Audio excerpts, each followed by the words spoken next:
So our first use for a z-score is using it to detect outliers. So we had a process in chapter 2 that involved using the quartiles to find the IQR. We multiplied by 1.5. We use that process to detect outliers. We can also use a z-score to detect outliers, and it's probably a little bit of an easier calculation. So if we think back to that empirical rule, remember one standard deviation out was 68 percent of your data, two standard deviations out was 95, and three standard deviations out was 99.7%. So if we're using a z-score, we often define an outlier to be anything that is more than three standard deviations away from the mean. So that could be three standard deviations above the mean, and it could be three standard deviations below the mean, either way. All right, so let's do an example. This one's in your notes.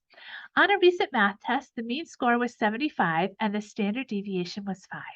Mike scored 93. Assuming the scores are normally distributed, would his mark be considered an outlier? Explain. All right, so you're going to go ahead and calculate this z-score for Mike, and then using the information we just looked at, decide whether you think that's an outlier or not. So go ahead and pause the video and give that a try. All right, so our value for the z-score, so it starts out with the value for the person we're interested in. So Mike's score was a 93, that number will go first. We'll subtract off the mean of 75 and then divide by the standard deviation of 5. So you should get 3.6 for that. If you didn't, double check that you actually put the top part of the fraction maybe in parentheses.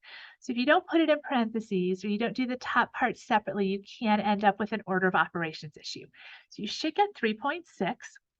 And then our conclusion here is that yes, that is an outlier since it's more than three standard deviations, in this case above the mean. So remember, it can also be below the mean as well.